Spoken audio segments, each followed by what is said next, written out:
Kompaniyalar o'rtasidagi hujjat ayirboshlash muammoli jarayon. Xodimlar hujjatlarni chop etishadi, rahbarlarga muhr bostirib qo'l qo'ydirishadi. Keyin hujjatlarni kerakli joyga yetkazib berish uchun kuryerlarni chaqirtirishadi va hamkorlarga yuborishadi. Bu jarayon xarajatli va ko'p vaqtni oladi.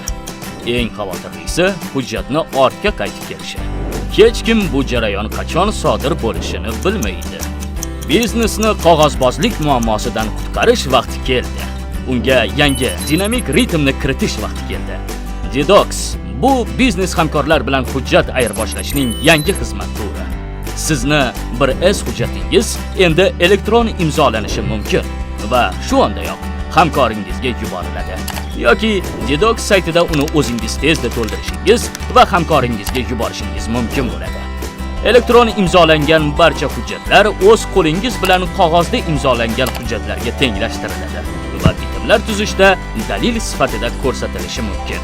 Bu haqda O'zbekiston Respublikasining elektron tijorat haqidagi qonunida belgilangan. Detoxda ishlashni boshlash uchun saytdan ro'yxatdan o'tish kifoya yoki bir dasturingizdan. Servis xizmati haqqini bir oydan keyin to'lasangiz ham bo'laveradi. Agar sizga ma'qul kelmasa, pul berishingiz shart emas. Uni hujjatlarni qabul qilish uchun bepul ishlatsangiz ham bo'laveradi. Shuningdek, Detoxga hamkoringizni ham ulashga yordam beramiz.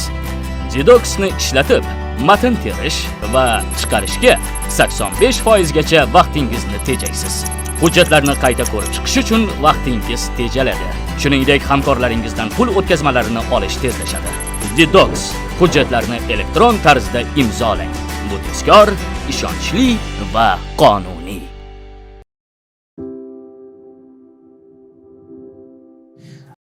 Hello, everyone. My name is Behzad Hashimov, and it's Hashimov's Economics. And we have a special guest today. Our guest is Suma Chakrabarti. Welcome, Suma. Thank you very much. Good to be on your program. Thank you for taking time. And I'll introduce you. Suma Chakrabarti is an advisor to the President of Uzbekistan on economic development, good governance, and international cooperation. He's also an advisor on economics to the President of Kazakhstan. Prior this role, he was a president of the European Bank of Reconstruction and Development. And before joining EBRD, he was a senior civil servant, permanent secretary at the UK government. Thanks again and welcome. So I'll start with your new role. So can you tell us a little more about your role? How is it managed logistically, and how often do you communicate with the president? And does say every legislative initiative of the president goes through your office? Well, thanks very much for that introduction. So my role is across three very broad pillars, if you like. I advise the president firstly on what I would call economic strategy and economic reform. That's pillar one. It covers a very wide set of issues, and I can get into more detail on some of those later. But essentially, it's about moving the momentum on economic reform, pushing that forward quite heavily. The second pillar is on making the Uzbek public administration more effective. I think everyone who has had anything to do with the Uzbek public administration knows that it needs further reform, further movement, really, to become more efficient and more effective. And so there are a number of ideas that I've put forward for trying to help with that as well. The third pillar is about communications and branding, domestic communications, particularly where Mr. President has been very keen to have more of a two-way communication between state and the citizens, and also with business. And the style of communication is still quite very much in one direction, and rather than receiving in both ways, although it has opened up, I would say, more than it used to be the case. And the other part is the international branding of the country as well. So here it's very much, obviously the brand image improved a lot after the change in president and after some of the reforms in 17, 18 and 19. But we are now, 5 years on, and we need to always, with any brand, you need to keep trying to do things that will keep it good in the international mind. So reform here, I think economic and political reform will be very important to maintaining the brand status, improved brand status of of Uzbekistan, and there are plenty of countries to learn from who have done a lot to improve their brands in recent years, including former command economies as well. Take the Baltic states or Georgia as examples. So those are the three broad areas. I see the president on every visit to Tashkent. I built up a very empathetic, I think, and close relationship with him when I was president of EBRD. And that continues to this day. So when we meet, we usually spend quite a bit of time together. Sometimes we eating together. And it's usually just one-to-one with one interpreter as well. That's all there is. And so it's a very, very open and frank relationship. I'm an advisor, so my expectations are simply that I will be listened to, but not everything I say can be acted on. And the president is very open with me. There are some things he can move forward with, some things that he can move forward with later maybe, and some things that really in the Uzbek culture may be more difficult to move with. So it's a very open discussion always with him. He encourages that. And it's a warm discussion. I mean, he knows about my family. I know about his family. I've met them. And so it goes beyond just being a sort of professional advisor as such as well. But you asked also this question about whether every piece of legislation in Uzbekistan goes through my unit. I can only say, thank God, no, it doesn't. That would drive me and my unit mad, I think, if that was the case. There's so many decrees, so much legislation. No, we're very much focused on these three areas. And even in those areas, we're not the lead. We're advisory. So the lead is with the ministers and ministries. And so they don't clear their pieces of legislation or decrees with me at all.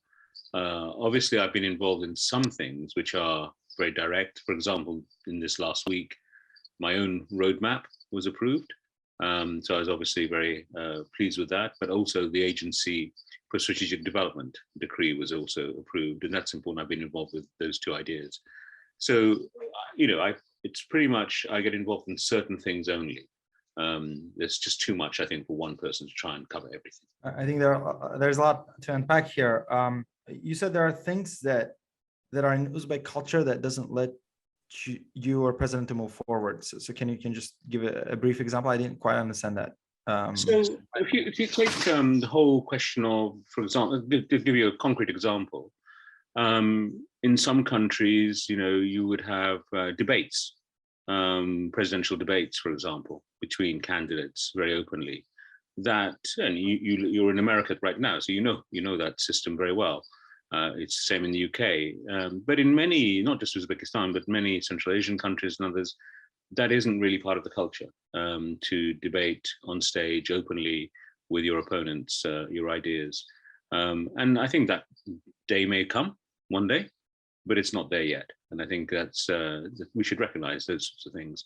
The style of political culture is still developing, and it's not part of the Uzbek culture as yet to do that. That's one area. But at the same time, I mean, the fact that you and I can have this conversation, we couldn't have had this 5 years ago. That's for sure. Until the president came, he opened this space up so that we can actually talk about these things in a more open way than was possible in the past. So, it's also true that in every culture, things change over time. So they're not fixed forever.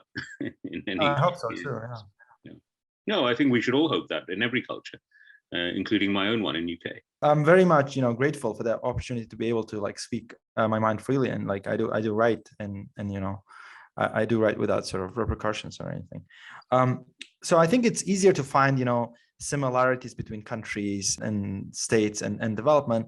But if we talk about key differences, what are the key differences between current state of Uzbekistan with that of other countries that had similar experiences, that were part of sort of Eastern Bloc or Soviet Union or Central Asia? Like, how do you think we differ from our Central Asian neighbors or our Eastern European neighbor? I mean, former Eastern European bloc, in terms of our sort of development and growth and institutions. So I think your last word actually sums up some of the differences. Institutions.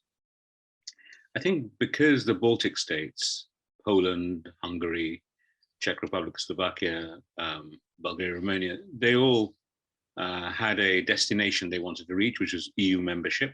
a club they wanted to join, they had to put in place a number of institutional changes, really that would make them fit for membership of the EU. So if you look at one of the biggest differences between Uzbekistan and also generally in Central Asia, but Uzbekistan and some of those countries, it's the institutions, the public institutions, public administration institutions, as well as also, I would say, some of the market-facing economic institutions as well, the independence of those institutions. That's one quite clear difference. Now, even within the Central Asian region, I would say Uzbekistan, because it was quite closed for 25 years after independence, it didn't do some of the things that neighboring Kazakhstan did. Actually, Kazakhstan's done some of those things early, but also more recently. And I think Uzbekistan is beginning to move in the same direction, which is creating, even when you have a bureaucratic system, which is still quite Soviet in the way it operates, functions, mindsets.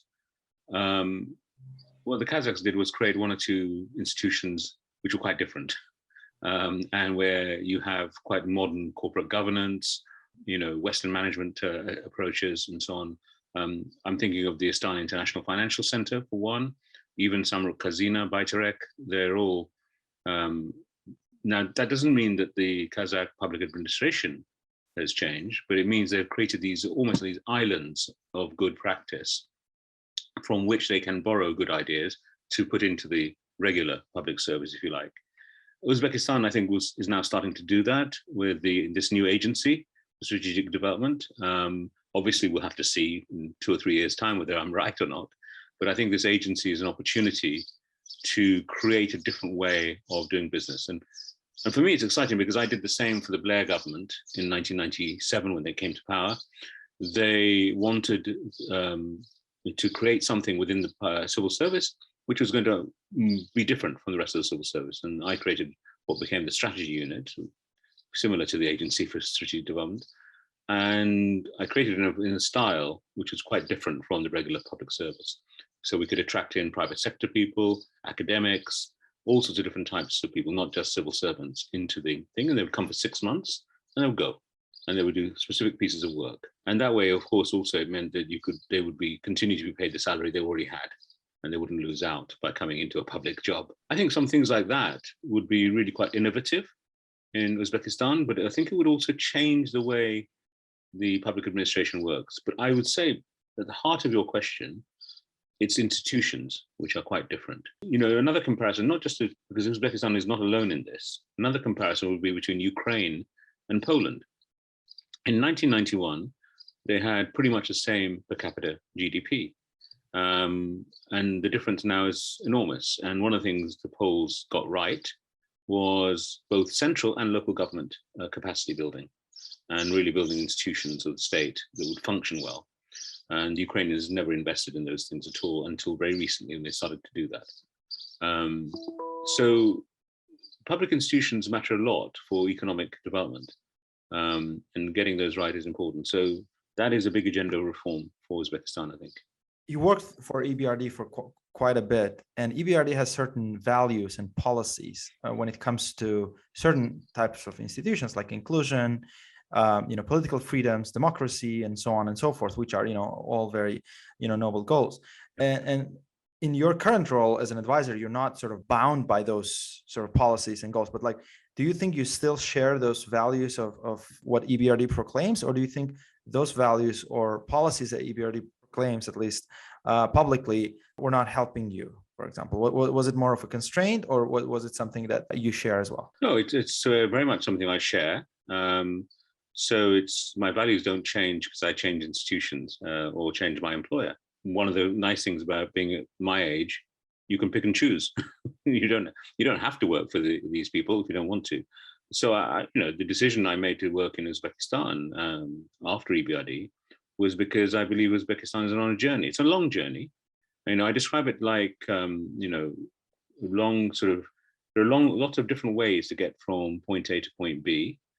But you have to make a judgment as to whether you think the country is broadly moving in the right direction, even if you don't agree with everything that's happening. It's always got to be a sort of on the one hand, on the other hand, sort of judgment. And there was the same at EBRD. So EBRD, in certain extreme situations, for example, in Belarus in 2010, after the presidential election in 2010, they had severe problems, big riots, protests, and EBRD then decided not to lend anymore to the Belarus state institutions because it couldn't justify working with a state that behaved that way.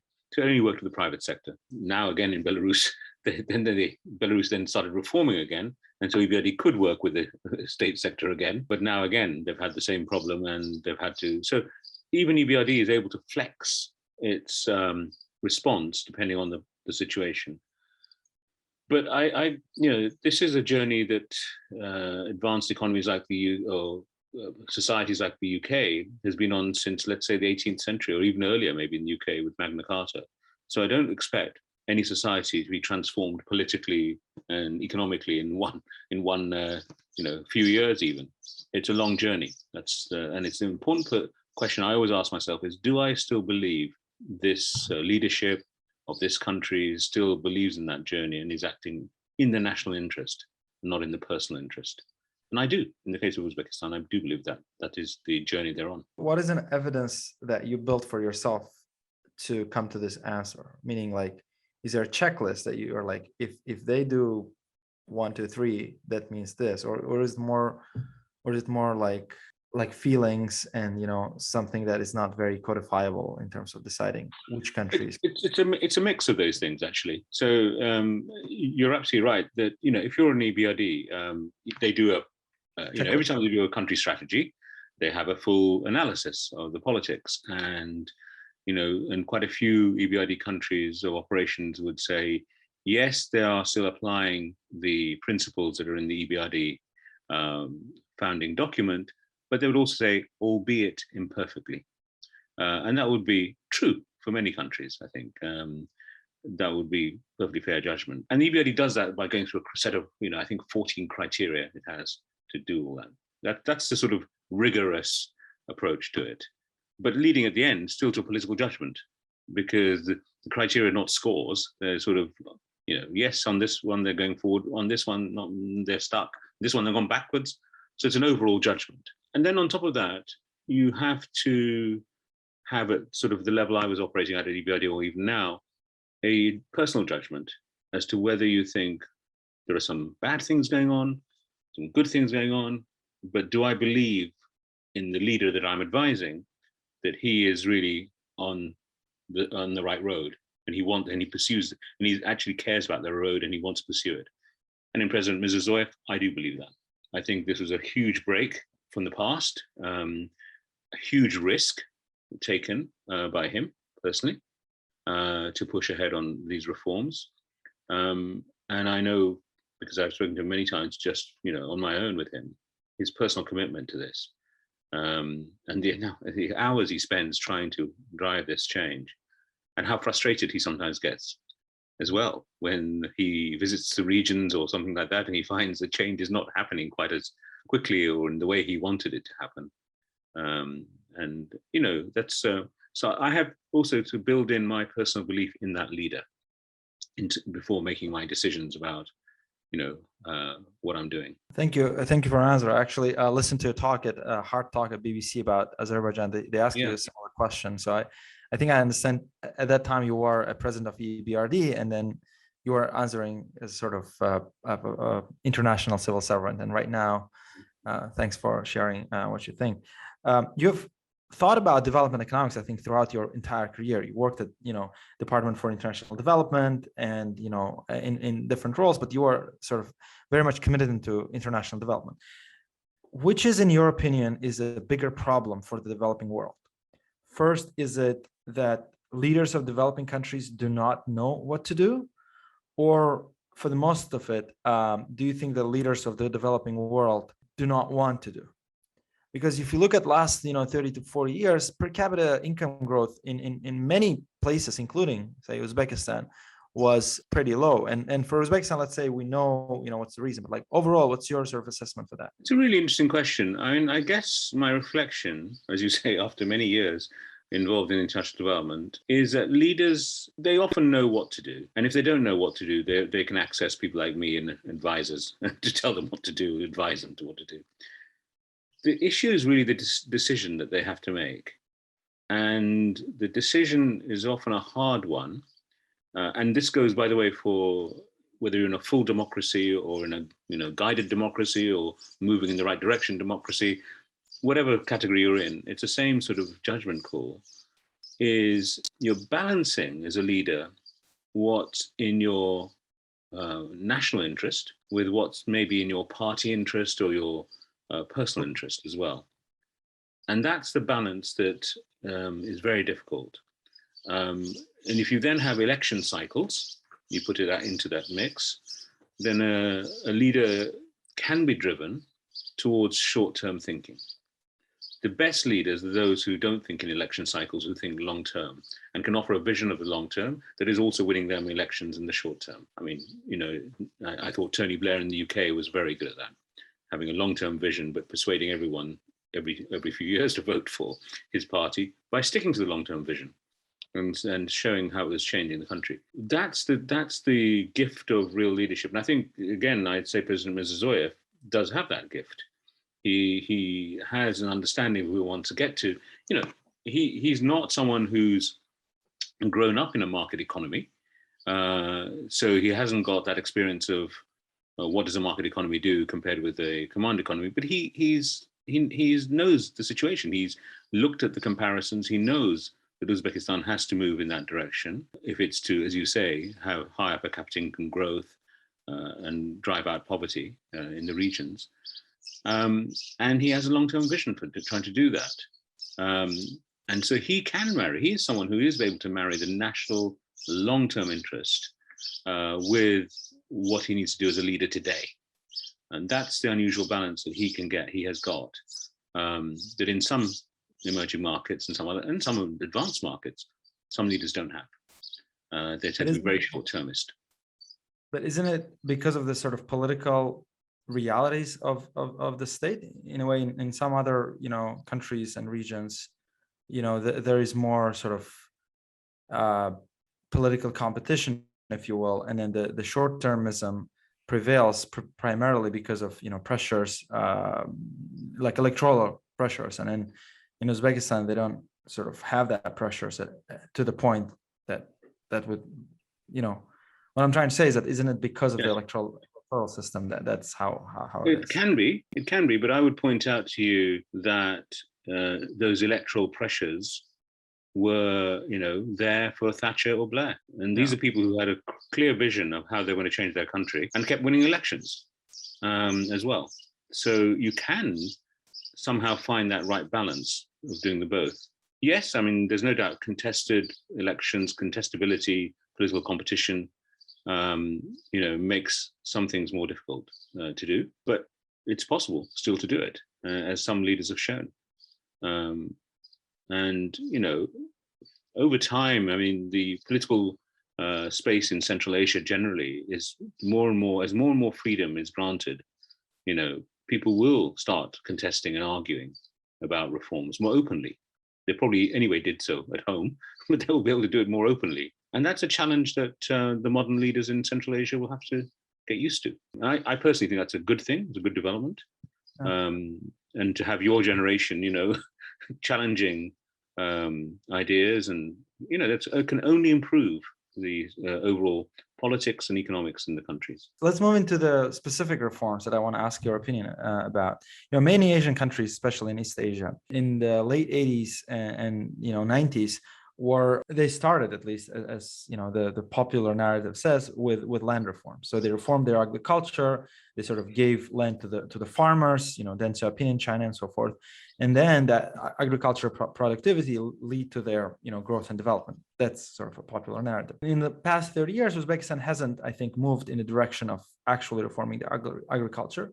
The government has the main role there. They order how much cotton and wheat you have to produce, and then they actually dose out or basically command the economy in agriculture, and which makes farmers very much dependent on local authorities. And the fruits of the labor of farmers are not really sort of captured by farmers themselves. So the incentives to improve productivity and so forth is not there. So why do you think this is happening? And is the answer, more political than economic? And if yes, that what it is? You, in a way, have answered your own question. I think there are in Uzbekistan, and I have not done a study of the agricultural sector, but it's one of the things I think does need to be looked at in greater depth. But it's quite clear that the state role in sort of, having this buying, a certain amount of production every year, the relationship between hakims and farmers. These are huge constraints, frankly, agriculture. So at the same time, it's quite clear that the state isn't yet ready to agree to sort of sufficient land reform that would move away from just selling leaseholds to actually selling freehold. The state isn't ready for that, clearly. So somehow some things have got to change. Obviously, the state has got to get out of, even if it's not willing to move to freehold sales, this lease has to agree to very long-term leasehold, so that investors might actually want to invest in this sector. Secondly, particularly investors who will, I think, maybe change the capital labor ratio in these sectors. So productivity should go up because it should become a little bit more capital intensive. And also they'll bring in some modern management practices that they've got, which will help, I think, both with technology and with management of the farms. I also think this, and I don't know enough about it, but so many people have complained to me about how local hakims hold, basically this is like a vested interest bank for them. And that linkage needs breaking to allow much more independence of the farmers and so on. So this is, everyone always tells me this is a very delicate issue in Uzbekistan because it's still a huge part of the GDP, but it's not very productive. I agree with you, but it also employs a huge number of people as well. So this sector. So people are very cautious about how much reform they can do. But I would like, for example, to see a review of the cluster system to see whether it's working or not. I think that's necessary, and that's in my roadmap that was approved. I think that's a big issue. I also want to see this new decree on land that's been put through and see whether they make a difference. I think there's also a new decree on anti-corruption, which about hakims in particular targeting. So these are all interesting building blocks to see whether this sector can be changed as well. But as I say, I haven't really looked at it in detail, but I think you're absolutely right. This is a sector that needs huge reform to make it a much better part of the economy. Yeah, I agree with your assessment about hakim's authority, and I think that the main challenge, I don't think it's whether it's freehold or like leasehold, because they are giving it for 50 years. In my view, the main challenge is that the sort of eminent domain sort of idea, in a way that hakims can basically write their own reasoning for taking out your land, actually gives them too much power over court and other judiciary systems, and then at will they can take out your land if they wish to. And I think the idea that hakim can take away your land actually discourages investment, and also puts like a balance of power in a very skewed way towards sort of authorities. And in that sense, I was thinking, like, what are the sort of costs of getting rid of that? Like, and I still quite don't understand it, but I think about it, and I would be glad if you go through and look through it, because sure. Well, I mean, you're encouraging me to do that, and I'm actually, one of my next trips, I need to get out of Tashkent and into a couple of regions, and actually, funny enough, that is one of the issues I want to go and look at very directly. It has been said to me also, like you said, that a 50-year leasehold, that's in some sense very, very good. It's similar to having freehold, except as long as the state observes the 50-year point and doesn't try and then change the rules of the game later. With freehold, it's more difficult for the state to change the rules of the game. But on the hakim's point, it's also not just about the hakim's relationship with the farmers. I have heard plenty of stories about hakims interfering with foreign investors who've invested in agriculture as well.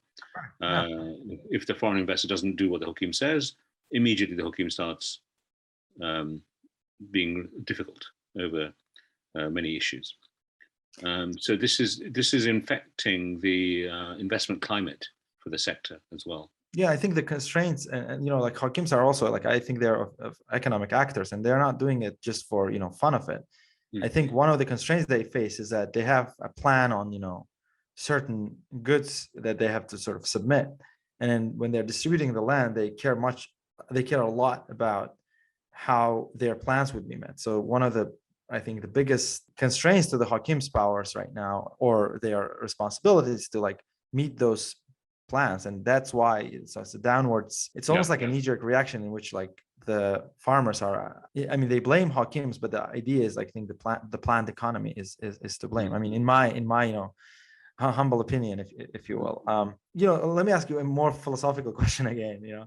Many growth enhancing policies that we know are common sensual, right? Like removing trade barriers or removing taxes for imports and so on.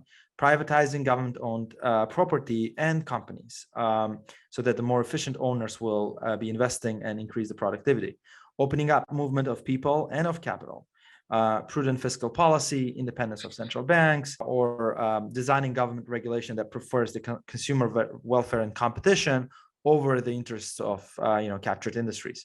Although those things are quite obvious, do you think that obvious, or maybe to you or maybe to me, I'm not sure this is obvious. Like I'm just saying it's as if obvious because it is to me. Maybe I'm biased in this way, but do you think that those ideas are like hard to understand, or because of the constraints that exist, we aren't moving forward in those directions, like in terms of trade, for example, in terms of regulatory, in terms of privatization? Like, what's your take on that? But you're right. It's a very big question. So first of all, what may seem obvious in my life, my experiences, what may seem obvious to me or to you is not always obvious to everyone else, and one has to recognize that as an advisor. So all the things you listed there, yes, they're obvious to me and you, although there are arguments about some of those things, but they're fairly accepted these days. But if you go to a very rural area, maybe, would they all be obvious? And, I know enough people in Uzbekistan, even in Tashkent, of an older generation who already have, shall we say, wonderful memories of the Soviet Union and what it did for them. And these are probably quite romantic memories. They're probably not even true, some of the memories, but they are part of their belief system. They fear change because they know they knew something that worked for them in a very simple, basic needs way. Whereas what we're promising with all the list of changes you said is something that is not yet tangible to them. And they also know that there are plenty of stories in making that shift, whether it's in Russia or in other places in Eastern Europe, that actually things got worse for a while before they got better because of the transition process, as companies closed and things like that, or privatizations that didn't work well and so on. So there are a lot of urban myths that grow, or not just urban, rural myths that grow. That's number one. There's a lot of need to make what may sound obvious to me and you better understood to people who may not see it as obvious. And that's one of the things about communication. That's why your program is important, because it's programs like this that should over time bring a healthier debate about these issues. And I hope maybe you've done this already. Maybe you should interview some older members of the Uzbek society and ask them to compare life then with life now, and life what they want in the future, and have that debate more openly, I think. The second thing, though, I think also that wonderful list you gave of what would constitute a modern economy, is always to ask the political economy question: who actually is gaining by the current situation and would be against the reforms? And it's not necessarily the poor people at all. It's actually quite wealthy people. Quite opposite, who are gaining from no change. And they're the ones who also have access to political leaderships and to power and can try and prevent change. So whether it's things like trade issues, trade restrictions, someone is gaining always. If you have an import ban, someone is gaining because you're basically reducing their competition. So always with privatizations, there are some very wealthy individuals involved with the state enterprises right now in Uzbekistan. They don't want privatization, or if they do, they want just to turn a state monopoly into a private monopoly, whereas we want competition, really. And that's the hard job that President Mirziyoyev, other presidents of emerging countries have, because these powerful vested interests also have access to other players in the political system and can try and prevent change as well. So a continual chess game gets played with these sort of people. But you need determination in this situation, and that we have. So you answered one of the questions that are in the list. So like one of the things I was trying to ask about the economy of the emergence of the rent-seeking economy, in which we're trying to get away from the public monopoly, basically, to the private monopoly, with living the regulatory sort of capture of those industries by the state, and then basically state is giving out this freebies of protected industries.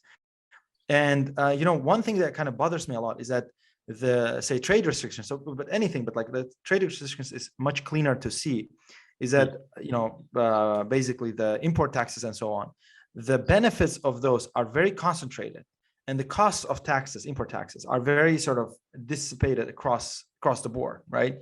So if you put an import tax on sugar, for example, like everybody's gonna pay more for sugar, but it's like such a tiny amount that people don't sort of realize what's going on.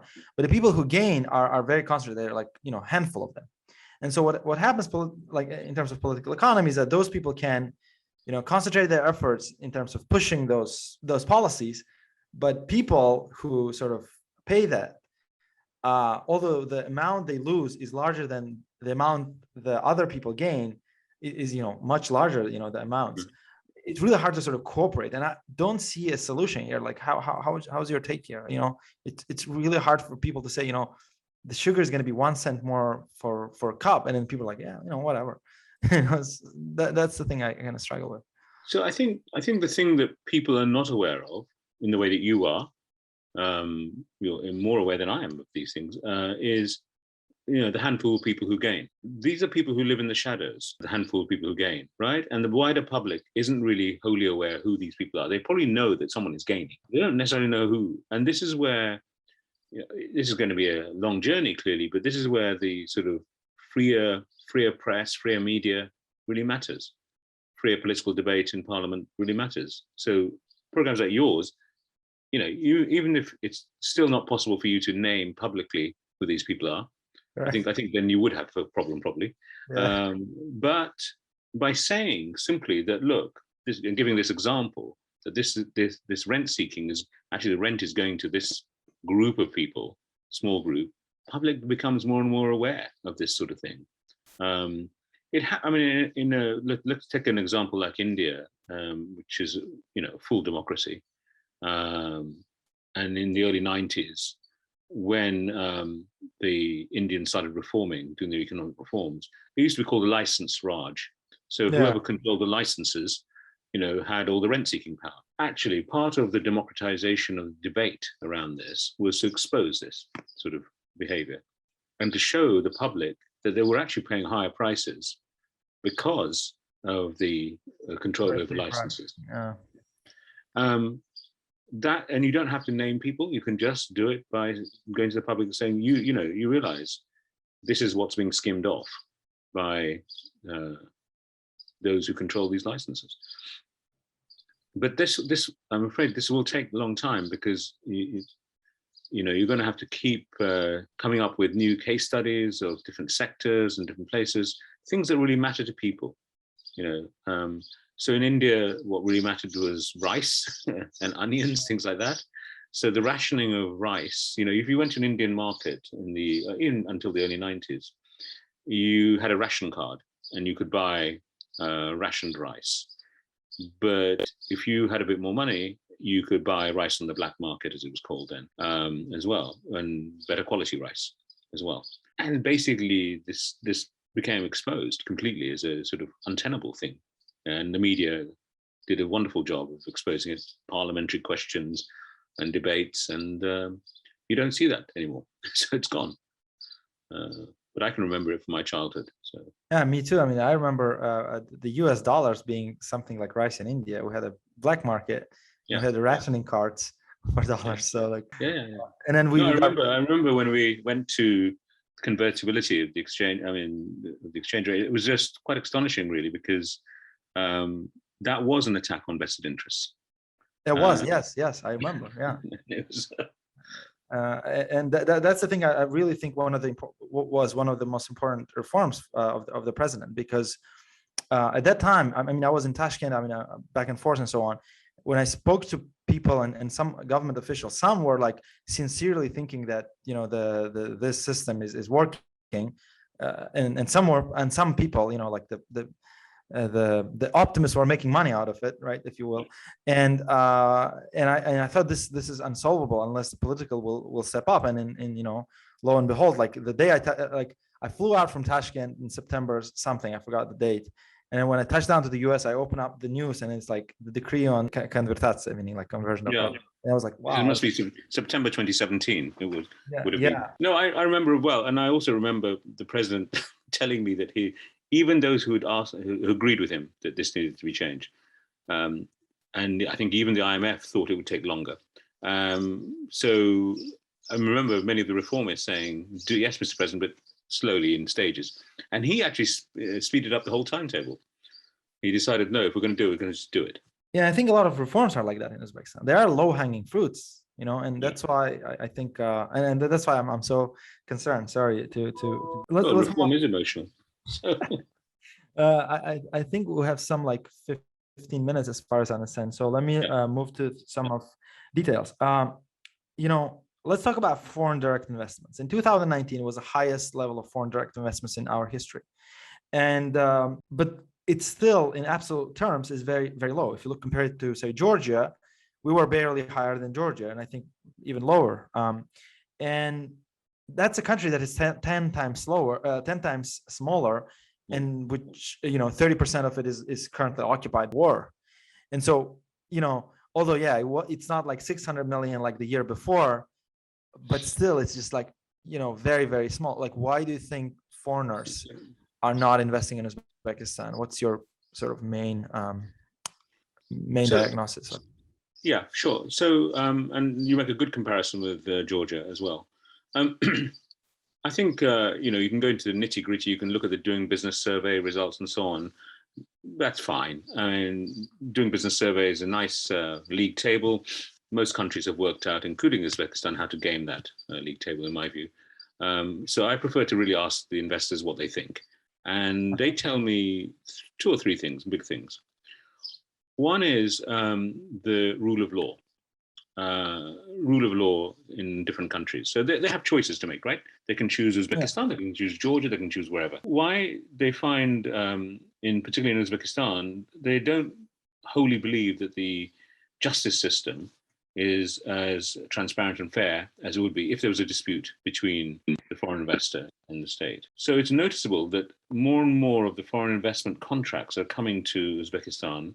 The dispute resolution is often written down as in London because they have belief in English common law. So one question I think that I'm posing, and it's in my roadmap, is Uzbekistan should consider creating a special jurisdiction using English common law.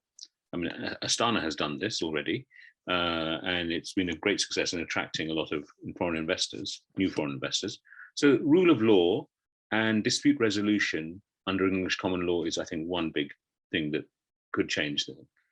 Secondly, there is also a belief amongst some foreign investors that Uzbekistan has been very slow to resolve outstanding disputes between investors and the state. It's one of the indicators. And of course, again, if the country has a reputation for not actually resolving disputes, then the investors talk to each other and say, look, it's easier to go to another country, frankly, where they're more likely to, if there's a dispute, there are always disputes, more likely to resolve them. Thirdly, and again in my roadmap, I've said we need to resolve these disputes. Thirdly, I think, although I think it's good that we have a Ministry of Investment and Foreign Trade, it's still not a one-stop shop. If you're coming as a new investor to Uzbekistan, you still have to navigate across many state organizations, and you still then have to deal with the regional side as well, the Hakims and so on. And many investors have said that although MIFT understands the language of business and what to do, many other parts of government or in the regions, they don't understand at all. And therefore, it's very, very high in transaction costs in dealing with the Uzbek state if you want to come into this. And fourthly, and my last point really, I think there's also a concern amongst many foreign investors that a lot of direct deals are being done between, let's say, companies from certain countries and Uzbekistan. And that means, if you're an investor, you really probably from a particular country, you won't necessarily have a chance unless you do a direct deal as well. And many of these companies are coming from countries where their governments do not do direct deals. So let's just give you an example of my own country here in the UK. If there was a UK company that wants to invest in Uzbekistan, and then they heard that actually it would be easier to get the investment deal agreed if the UK government also put some money in to subsidize whatever, they know they can forget it. The UK government doesn't do that. But they know that their rival company from another country, maybe not far away, will do that. And so that has a chilling effect, as I call it, on certain types of investors from certain countries, particularly European ones and North American ones. So those are 4 reasons I think we have problems with and we do need to raise the investment level without a doubt. Because not just because it's a level, but because with foreign investment, you get all these other transfers of expertise, technology, management, culture, and things like that. That's really would be good for Uzbekistan. How do you think this is related to the size and the scope of the government? Soviet Union collapsed more than 30 years ago. And if you look at the size of the government, both in terms of flows and in terms of stocks, the share of the government expenditures in GDP is just below 40%, but it's undercounted because we have a lot of quasi-fiscal expenditures on the state-owned enterprise that are not part of this, but they are what it is. They are fiscal expenditures. The fact that we're not counting them in doesn't actually make them go away. And in terms of stocks, a lot of things are still owned by the government in any industry, basically, starting from agriculture, transport, construction, anything, connections, and so on. Everything, the main sort of industries are government owned. And in that situation, do you think we should reduce the government in terms of flows or stocks? Because I have my own ideas, but I just want to hear what's your take on that. So, in short, my answer is yes, we should. And you gave one measure, which is share of spending public spending as a share of GDP. You can give other share of economic activity. Total economic activity, it's extremely high, and it's very, very high indeed. It creates huge inefficiencies. And then if you look at the size of the central state, the number of ministries, the number of state committees, which also seem to be overlapping with ministries, number of agencies, there's a lot of duplication going on. Again, I've talked to a couple of foreign investors recently who seem to be discussing the same issue with 2 or 3 different ministries because they weren't sure which ministries were even leading on it. So the size is too big. There are too many public institutions, and there's a lack of clarity about who does what within those institutions. So this is definitely, you're absolutely right, I think, on this. There's a big impediment, actually, generally, to good public administration and therefore to investment as well. But earlier in the conversation, you said you're happy that the new agency for strategic development was established, or you just said that the Minister of Investments and Foreign Trade was a good example of sort of governance. Yeah. But if we agree that size and scope of the government is over, sure, it's too big, do you think it's warranted that the number of agencies that are getting established, which all have sort of noble intents, yeah, is warranted? How would you think of that? Yeah, no, I mean, it's a perfectly genuinely good question. So why do I think, despite me saying what I said just now, why do I think the Agency for Strategic Development is a good idea? Because I think it's a disruptor. I think basically the Uzbek state needs a disruptor.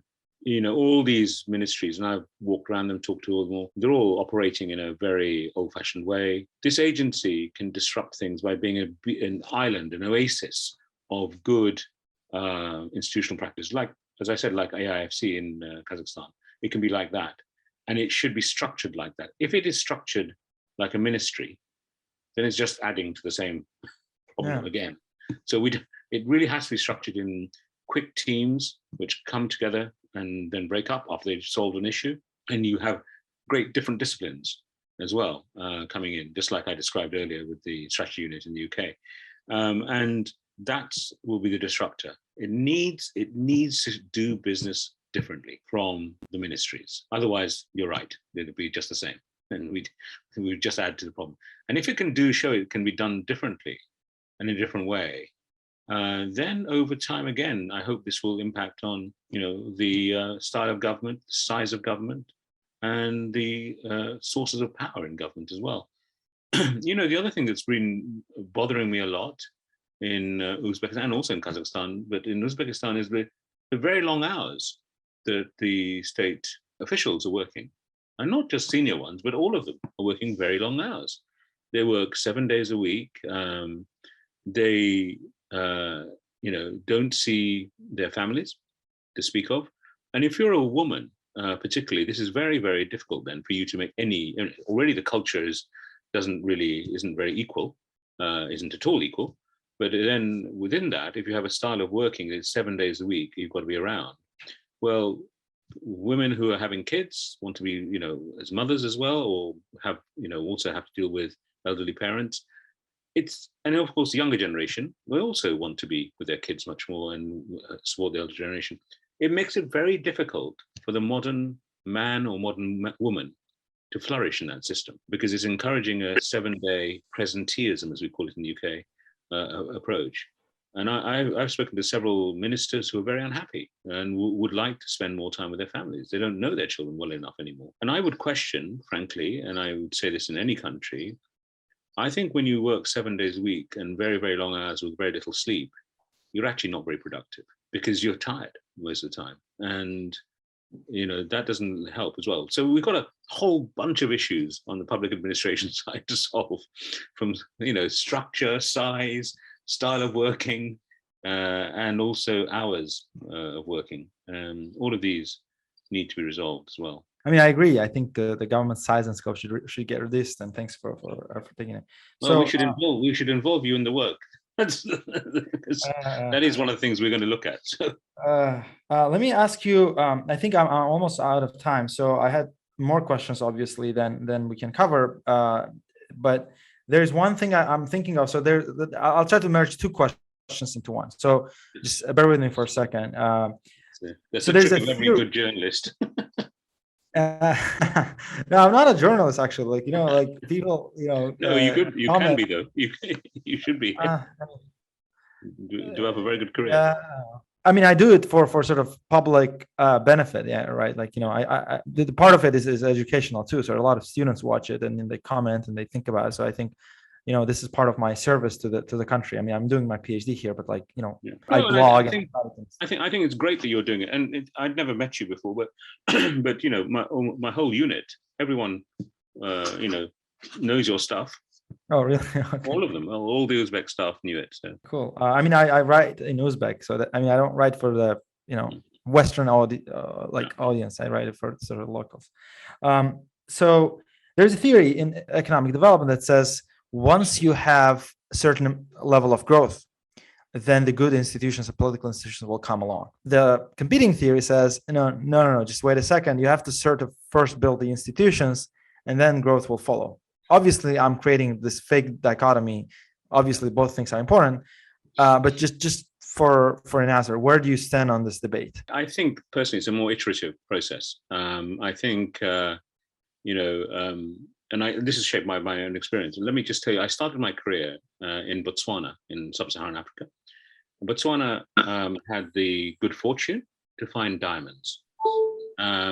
And once it had found the diamonds, this is before it had good institutions, it then realized in order to make something of that find, it had to build the right institutions, how to deal with it, what's the contract to have with De Beers, what's the sort of institution you need at the central bank or Ministry of Finance to deal with these things.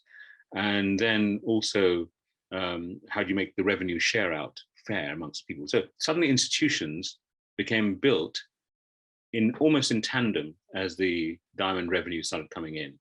And there's an iterative process. I highlight Botswana not just because I was there, but it's regarded by people who write about this, as one of the best examples of this iterative process of institution building with economic growth. I think the same in other countries, Japan, Korea. You could see the institutions were growing alongside economic growth rather than one before the other. But then to sustain, I think the important thing then to think about the second stage, the sustaining of the economic development. You do by then need to have the good institutions, because you can decay very easily as well if you don't have those good institutions. You've heard about the middle income trap and so on. Partly, sometimes this is caused by the institutions actually not being sufficiently strong. So in my view, in Uzbekistan, we really do need to build these institutions, because suddenly we've got this major push on reform, and that will continue under this president. So it really is absolutely vital we build institutions at the same time, because this progress will not be sustained otherwise. Every single question that you've asked me and every single answer I've given, I think there's always been some institutional issue, issue, right? I think that tells me that institutions really do matter in terms of creating the momentum for change and development. But it is iterative. I don't really believe you suddenly start with the perfect institutions and then growth comes. Life doesn't work like that. Very last question is, what do you think of political institutions and political reforms? And just to shape our discussion here, so when it comes to fiscal policy, and I follow fiscal policy quite closely, the parliament but basically rubber stamps whatever the decision that the government makes. The courts are largely dependent on law enforcement, and if you look at a lot of indices like rule of law, as you mentioned, the main sort of concern and the main lowest scores in there, I'm not saying indices are good actually, we just talked about gaming them and so on, but just for this, I think they are pretty accurate. They say that the constraints on government power are very limited, and with respect to courts, with respect to law enforcement and so on. And how would you think about economic growth in the light of this? So do you think we should now refocus our efforts onto those issues, or should we continue thinking about privatization and so on and so on? What I'm trying to think I think you're right. I don't think you should wait to just get all the economic reforms and then think about this. I think what you're describing is a political economy issue, which is also very important. And in the Uzbek system, I think it's not possible for parliament to reform itself, to suddenly say, I'm going to hold you more to account, dear government, than before. I think the government and the president probably has to make the first move and say, actually, it would probably be better for us, for the quality of policy making, if there was more challenge from parliament. So when we discuss some aspect of the budget, like some aspect of fiscal policy, let's say education policy or whatever, we do want you to challenge us and discuss, at least. I'm sure we wouldn't say we want you to challenge us, but at least let's discuss openly whether the balance is right between primary, secondary, tertiary education, for example, or have we given enough focus on the STEM subjects compared with, and that I know is one of my issues in Uzbekistan, is not enough focus on STEM subjects. That sort of debate can be encouraged by a state that feels confident, doesn't feel, it's any problem to have that debate. And there is no problem in having that debate. There's no risk really in that. So I would start, I think Parliament is actually a good place to start. That sort of slight shifting, if you like, in terms of holding governments to account. So I would go there. Thanks a lot, Suma Chakrabarti. It was really nice talking to you, and I really enjoyed our conversation. I can go on, and I hope to see you soon in Tashkent or anywhere else, and talk to you again. So thank you for being a guest of our program, and we wish you all the best. Thank you. Thank you very much, Bekshot. It was really enjoyable to talk to you, and I look forward to seeing more of you, maybe in Tashkent, but also reading your stuff as well. Hoshimov's Economics